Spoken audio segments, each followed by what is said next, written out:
Assalamualaikum warahmatullahi wabarakatuh.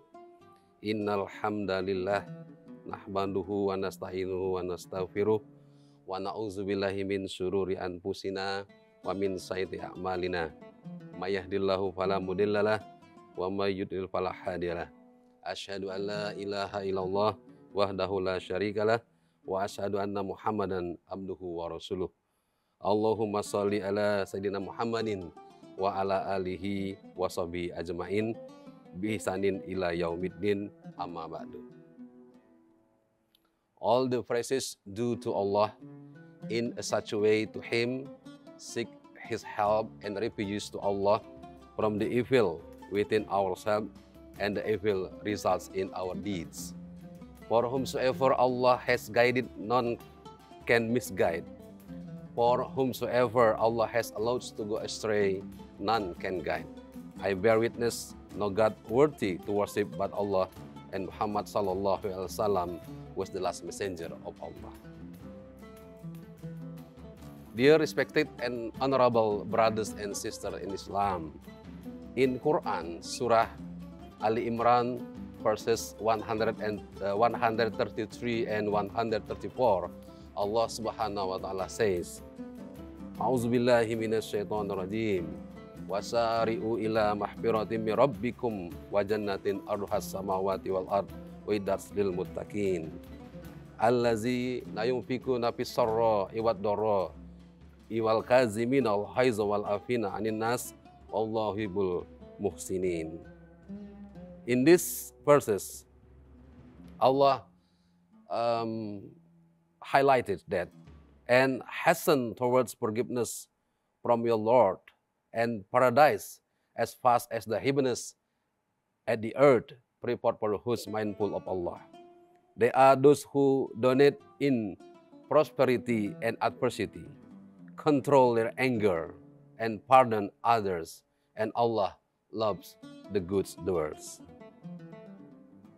The above verses explicates the characteristic of those who are pious and the dwellers of the paradise. From the verses, we are well informed that there are three concepts of piety additions. The first is giving the charity regardless of circumstances. The second is controlling anger. And the last is forgiving others. In this noble opportunity, we shall focus on the third aspect of piety, which is forgiving others. Dear respected and honorable brothers and sisters in Islam, to the Muslim community, forgiving others is one of the signs of an individual piety. In other words, the ability to forgive is a parameter of one's degree of piety. The more one is capable of forgiveness, the higher the degree and quality of their piety. The ability to forgive others is highly esteemed in Islam. The Prophet Muhammad, peace be upon him, always set an example by prioritizing forgiveness over anger. In one instance, it is narrated that amidst a crowd, the Prophet was harshly reprimanded by a Jewish man. At that time, the Prophet was accompanied by Umar ibn Khattab.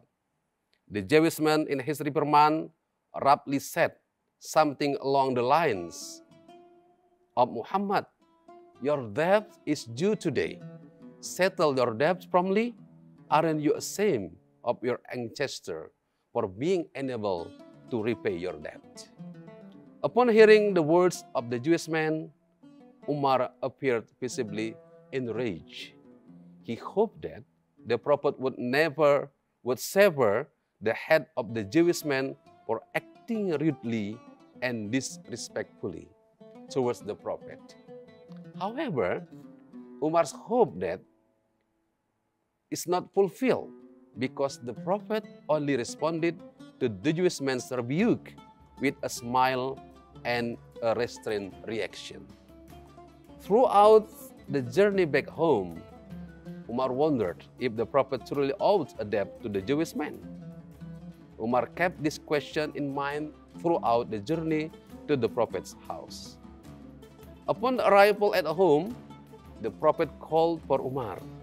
Umar hoped that he would be instructed by the Prophet to punish the Jewish man. Umar was disappointed when the Prophet instructed him to pay off the debt instead. In spite of his disappointment, Umar obeyed the Prophet's command to settle the debt. However, behind Umar's disappointment, he found his question answered. Indeed, the Prophet did owe a debt to the Jewish man.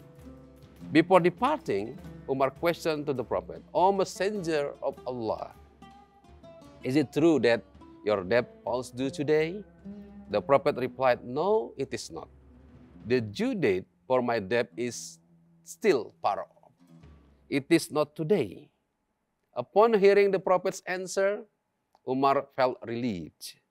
Besides bringing the sum of money to settle the Prophet's debts, Umar also brought an extra amount of money. As he said, "O Umar, the excess money I donated to that Jewish man because I feel guilty for making him angry." With determination, Umar brought the sum of the money given by the Prophet along with the surplus. At the Jewish man's house, Umar conveyed the Prophet's message to settle the debt along with the surplus as compensation for the Prophet's remorse for making the Jewish man angry. Upon hearing Umar's words, the Jewish man said, "O Umar, you know that what I've just done to the Prophet was deliberate. Throughout my reading of Torah, it is mentioned that one of the signs of the coming Prophet is that he always prioritizes forgiveness over anger." Imagine, O Umar, what I did earlier was something that would make someone or anyone angry. But you know that the Prophet saw any anger or excessive reaction. Instead now, the Prophet gives me money because he feels guilty for making me angry. I am increasingly convinced, O Umar, that Muhammad is indeed the messenger of Allah. At the end of the narration, it is mentioned that a Jewish man asked Umar to accompany him to declare the two testimonies of faith to the Prophet Muhammad sallallahu alaihi wasallam. Dear respected and honorable brothers and sisters in Islam, this story illustrates that the exemplary conduct of the Prophet Muhammad in dealing with others' anger. So, afraid was the Prophet of becoming the cause of others' anger, that he donated his wealth to the person who had rebuked him harshly.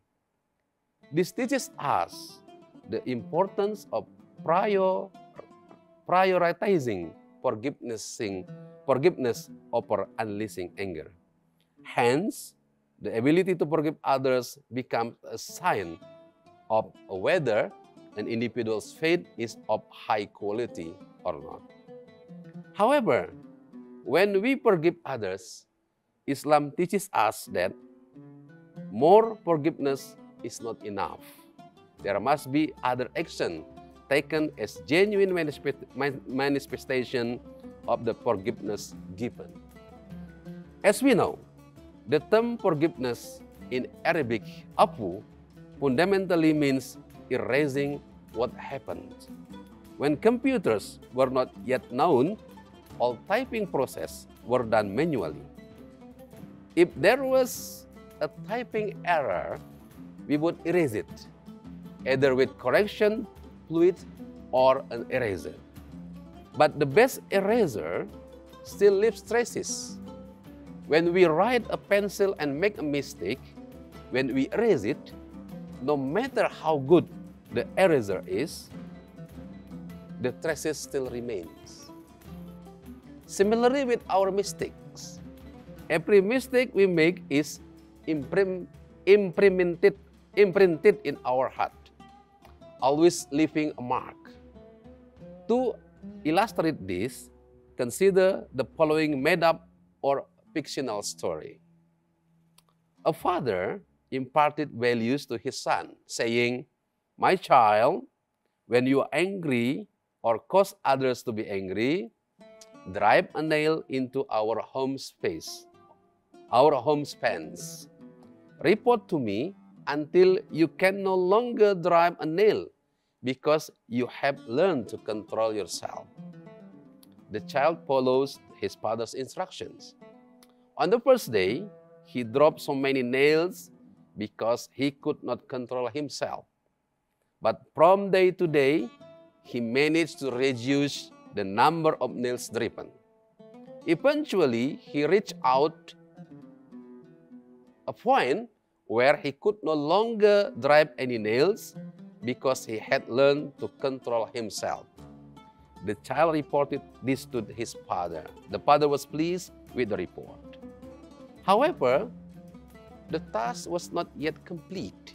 The father said to the child, "My child, now it is time for you to pull out the nails you have driven into our home fence every time you exercise self-restraint." The child obeyed his father's command. Because he was able to control himself, he found it more difficult to remove the nails than to exercise self-restraint. Until finally, all the nails were removed, and the child reported back to his father.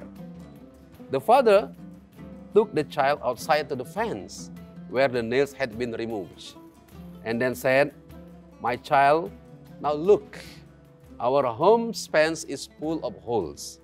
You know what, my child?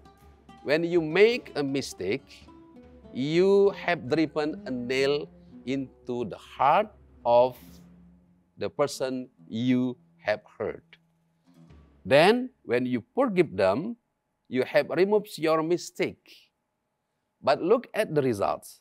When you pull up those nails, indeed, you have forgiven the mistake of others, but the mistake you made have pierced the hearts of others.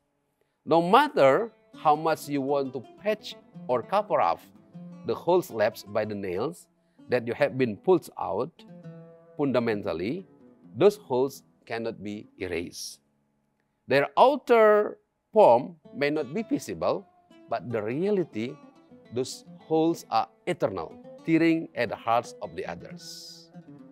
This made-up story teaches us that the best eraser still leaves traces.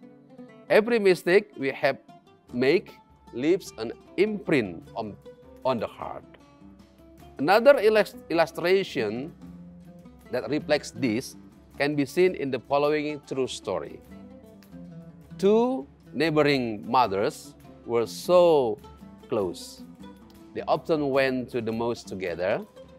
They always attended gatherings together. In short, these two mothers were very close friends. One day, a disagreement arose between them. Then they have both forgave each other. But after the forgiveness process, these two mothers no longer went together to the mosque, no longer attended gatherings together, and even rarely visited each other. When one of the mother was asked, "Have you forgiven her?" "Yes, of course, I have forgiven her." "Are you content and sincere in forgiving her?" "Yes, I am content. I am sincerely forgiving her." "But why do you rarely go to the mosque together or attend gatherings together?" "Well," the mother says, "that's another matter." When the mother answered, "Well, that's another matter," it reflected the scars of the mistake that we embedded in her heart. The mistake left an impression on the heart. The act of the forgiveness only covered the wounds that pierce the heart, wounds that are still painful and difficult to remove. Dear respected and honorable brothers and sisters in Islam, therefore, Ibn Kathir explains that forgiving is a level after someone can control their anger, which is being willing to forgive. Al-afi in itself is derived from the word al-abni, which means erasing and forgiveness. This indicates that a person who is willing to forgive means that they have erased the scars in their hearts due to others' mistakes. If at the stage of controlling anger, the person still harbors hidden resentment, then at this stage, the person has truly erased and disappeared to the point that it seems as if nothing ever happens. Meanwhile, Al-Maraghi argues that forgiving is a level of mastery and self-control that is rarely practiced by everyone. Those who like to forgive others for their mistake and do not demand retribution are the behavior of the dwellers of paradise who have been promised by Allah subhanahu wa ta'ala.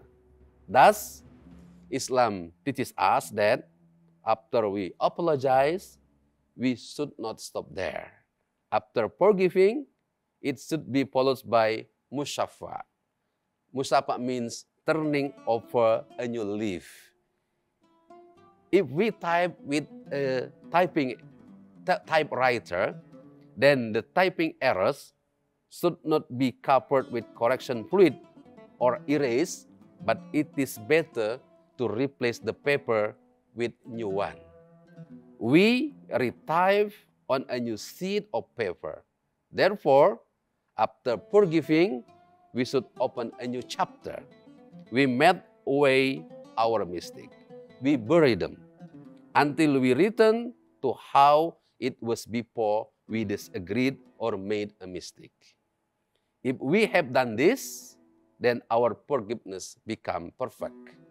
If our forgiveness is perfect, then our piety is piety of the highest quality. Therefore, let us perfect our forgiveness.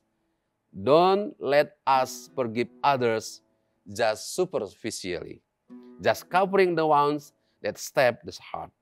The pain of which is still felt and difficult to remove. Let us open a new chapter, remove all the mistake, melt them away, bury them, until we return to how it was clean, white papers without blemishes. No trace remains of any scars because we forgive others. We give our forgiveness as perfectly as possible. In the deepest meaning of the Quran, then we have become Muslim who always have the attributes of being compassionate to others, who always prioritize forgiveness to others. May we be able to present that perfect forgiveness that is based on nature that always want to love others. May Allah subhanahu wa ta'ala save those who do their best. May Allah make us among the generous and benevolent and protect us from miserliness and stinginess. Indeed, Allah is all hearing, answering. Aqulu qouli hadza, barakallahu fikum, wassalamualaikum warahmatullahi wabarakatuh.